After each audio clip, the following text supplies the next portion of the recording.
noticias en zonas de protección, como es la finca El Espino, todo lo que se construye en la cordillera del Bálsamo, contribuye a que el agua ya no se infiltra, sino viene con toda la fuerza hacia el centro de San Salvador y causa inundaciones. Entonces, frente a esta situación, necesitamos preparar las comunidades para que puedan enfrentarlo y salvar sus vidas a través de sistemas de alerta temprana. Eso es decir, que la gente conozca cuánto agua tiene que caer en la cuenca arriba para que se inunda su comunidad. Entonces tienen que tener alertas que les avisan a tiempo para evacuarse a tiempo.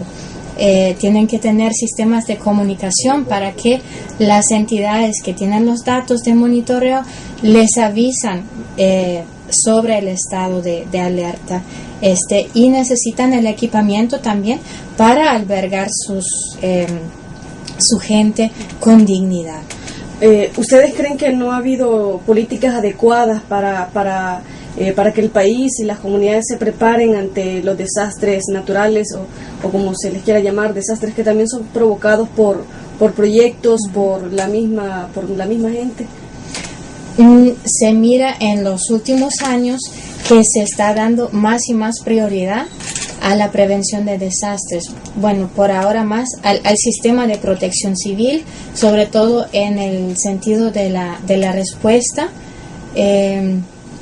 Se ha aumentado el personal de protección civil, ya tenemos más de 100 delegados municipales de protección civil.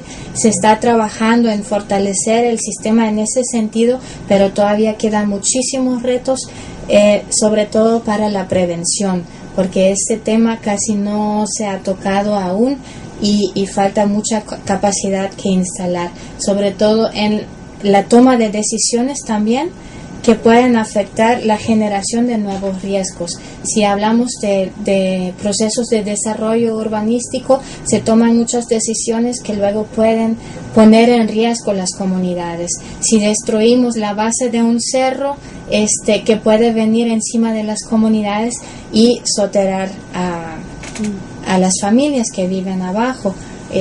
O infraestructura que pueden invadir cauces de ríos y causar más inundaciones. Para eso se necesita muchísimo más conocimiento, sensibilización de los tomadores de decisiones. Como Oxfam, ¿cuál ha sido la experiencia en este tema de orientar a las comunidades en cómo prevenir, cómo estar preparadas ante un desastre, tomando en cuenta que en nuestro país, por un lado, se dan muchos sismos, por el otro lado también se dan inundaciones, derrumbes? ¿Cómo ha sido la experiencia de ustedes? Bueno, nosotros contamos con dos aliados muy estratégicos. Uno es la Comisión Europea a través de su Oficina de Ayuda Humanitaria y su programa DIPECO, que financia diferentes proyectos de preparación para desastres en Centroamérica. Ya han destinado más de 768 millones a programas humanitarios en los últimos años.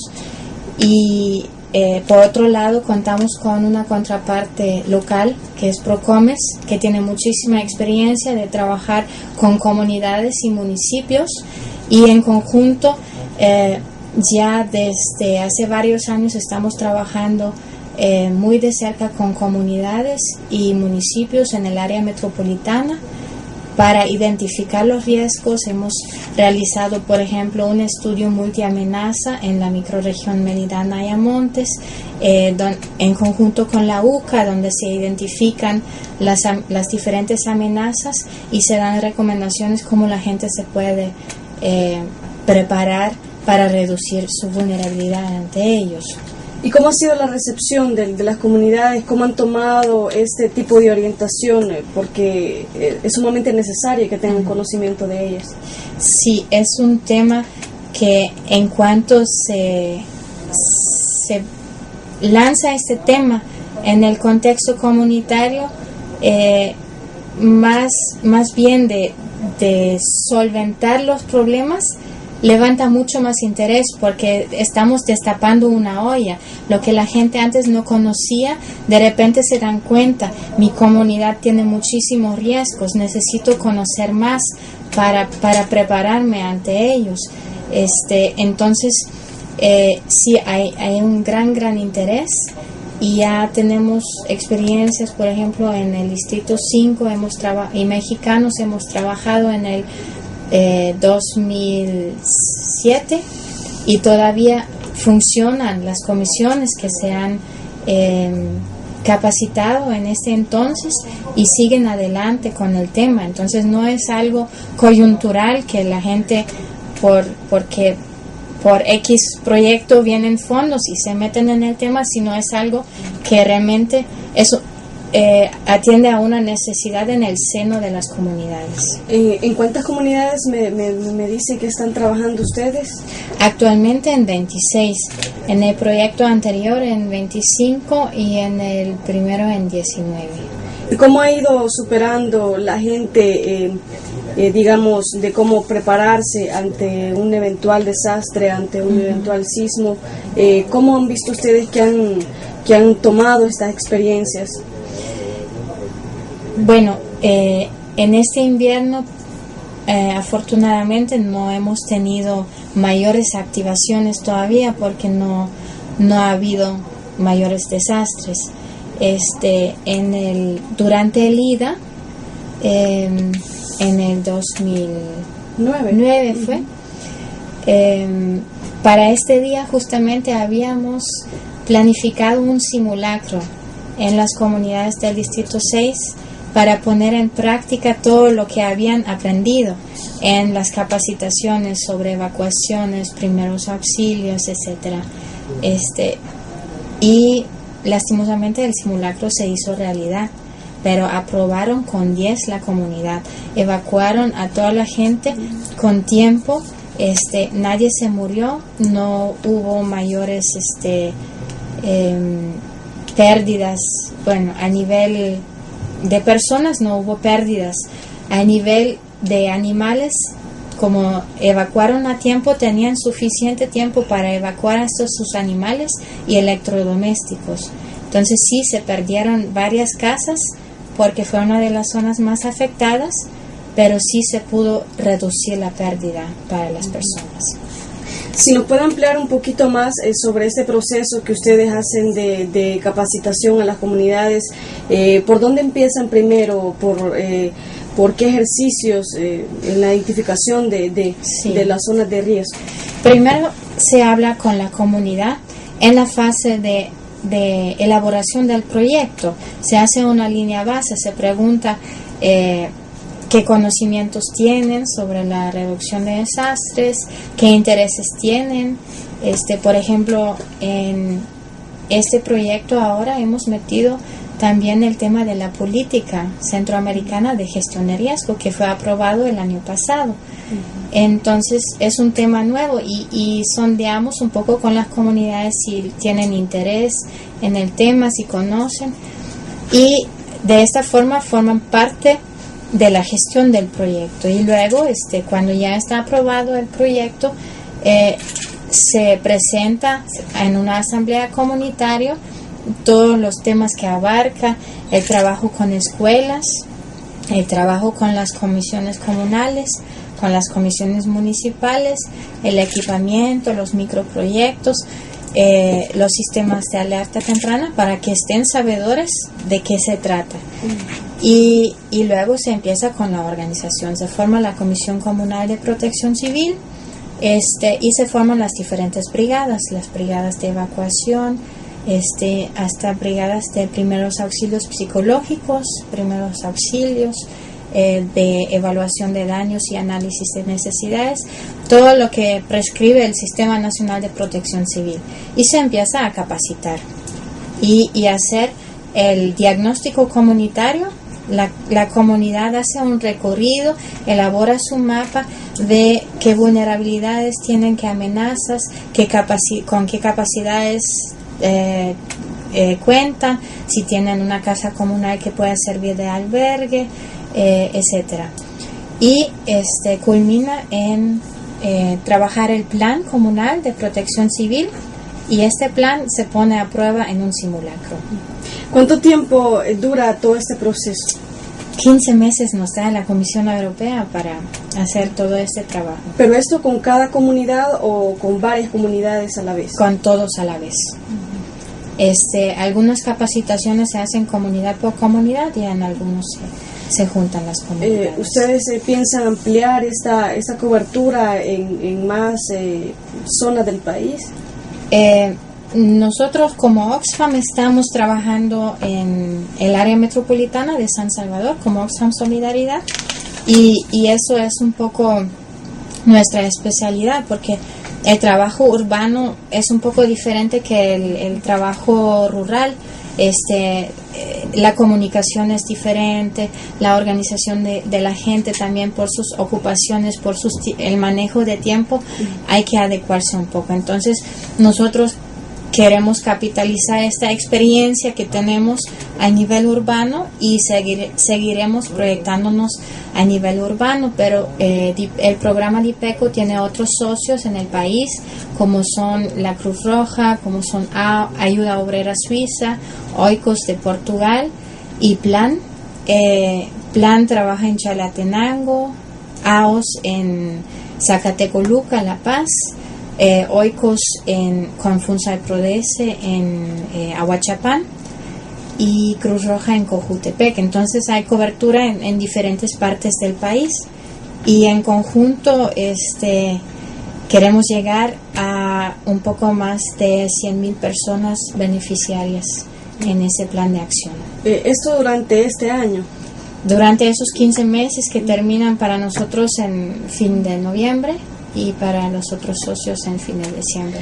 Usted, ha mencionado que han tenido acercamientos con varios sectores, han tenido también trabajo coordinado con, por ejemplo, con Protección Civil, con entidades gubernamentales, para trabajar siempre en esta misma línea. Sí, con Protección Civil y con el SNET estamos trabajando desde el inicio, porque las entes rectoras son ellos para el sistema de alerta temprana, para todo lo que tiene que ver con las comisiones, y también la parte legal, o sea, las comisiones comunales, se hace el acto formal de la juramentación. Todas estas comisiones están juramentados o por el director de Protección Civil, el gobernador o el alcalde. Entonces ya forman parte del sistema oficial de Protección Civil. Entonces tienen sus derechos y obligaciones dentro de este sistema.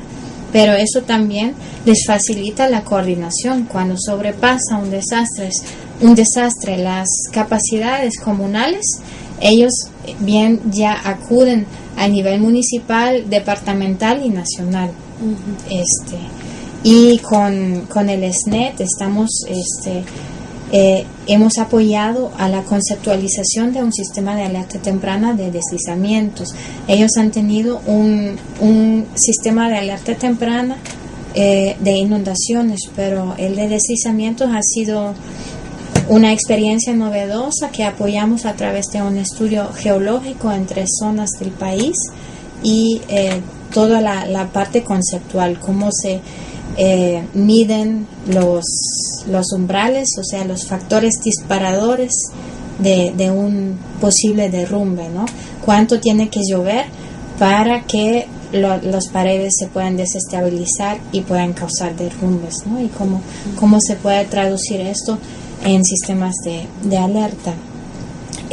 También hemos coordinado desde el principio con el Ministerio de Educación, todo el trabajo que estamos haciendo en 16 escuelas para apoyar el Ministerio con la elaboración de los planes de seguridad escolar, que es un formato que se trabaja a nivel de país, pero faltan muchísimas escuelas por elaborar ese plan. Nosotros hemos contribuido con 16 escuelas, también capacitando a las brigadas, pero la idea es no crear como pequeñas islas que están preparadas, sino fomentar el sistema en total, porque la última responsabilidad le cae a las instituciones del gobierno, del Estado, ¿no? Que tienen la obligación de proteger la vida la población salvadoreña. Bueno, y en el marco de esta fecha en la que se celebra el Día Internacional para la Reducción de Desastres Naturales, ¿qué otras proyecciones tienen ustedes en el marco de esta misma temática? Sí, el Día Internacional que se celebra el 13 de octubre. Antes era el segundo miércoles, pero desde el año de octubre, pero desde el año pasado se ha determinado ya el 13 como día fijo para la celebración del Día Internacional de Reducción de Desastres. Vamos a tener un acto público junto con Protección Civil. Queremos invitar a varios ministerios para que todos nos expongan sus estrategias de reducción de riesgos a desastres, pero no queremos quedarnos con un solo día, porque Protección Civil, la reducción de desastres es algo continuo que debemos de llevar todo el año, pero nosotros por lo menos las celebraciones las ampliamos en una semana. Toda la semana anterior ya va a haber actividades descentrales. Queremos llevar a la prensa y al público al territorio donde estamos trabajando para que conozcan el labor de las comunidades. En el caso de Oxfam queremos hacer un gran simulacro donde integramos a diferentes comisiones comunales y municipales a lo largo de la cuenca de la Selhuate, del Cañas y del Tomayate, para ver cómo se puede activar una cadena de comunicaciones a través alrededor de la alerta de la cuenca. Los otros socios de IPECO también van a hacer sus actividades, OICOS en Ahuachapán, Plan en Chalatenango, Cruz Roja en Cojutepeque, AOS en Zacatecoluca, y vamos a tener también el 10 de octubre un foro académico sobre riesgos urbanos, que es un tema que cubre cada vez más importancia, pero falta mucho conceptualizar qué es el riesgo urbano, qué es lo específico de este riesgo, qué amenazas específicas tenemos en el contexto urbano, cómo se modifican las vulnerabilidades de la población urbana, que ya no tiene el palo de mango que les puede proveer alimentos si se les lava la casa, bueno, muchas características específicas. Entonces, la semana pasada hemos tenido un foro de riesgo urbano a nivel técnico con personal que trabaja en el terreno, y el 10 queremos hablar sobre este tema con estudiantes, con profesores, con gente de ONGs que trabajan el tema. Bueno, conocemos que más del 80% del territorio es altamente vulnerable y también lo ha dicho las Naciones Unidas. En el marco de este dato, ¿es posible entonces reducir la vulnerabilidad, prevenir desastres en las comunidades? Si hablamos de riesgo, hablamos de amenazas y de vulnerabilidades. Las amenazas muchas veces son complicados de modificar porque no podemos tapar el volcán, no podemos tapar todas las grietas que son las fallas geológicas que nos pueden causar terremotos. Sí, en el caso de las inundaciones, a través de la planificación urbanística podemos modificar la amenaza, ¿no? Porque las inundaciones muchas veces se dan en zonas que de por sí eran parte del lecho del río, que luego han sido invadidos por construcciones. Pero la vulnerabilidad en todo caso se puede trabajar, porque la vulnerabilidad tiene que ver con nuestra capacidad de enfrentar el desastre. De respuesta tiene que ver también con nuestra capacidad, nuestra ubicación. Si vivo dentro del volcán, estoy muy expuesto, pero si vivo a 100 kilómetros del volcán, no estoy vulnerable a la erupción de un volcán. Esta amenaza no me afecta, al menos los piroclásticos. ¿Algún mensaje para las comunidades con las que ustedes están trabajando en el marco de este tema? Bueno, el Día Internacional de Reducción de Desastres sirve para sensibilizar, para fomentar la cultura de prevención.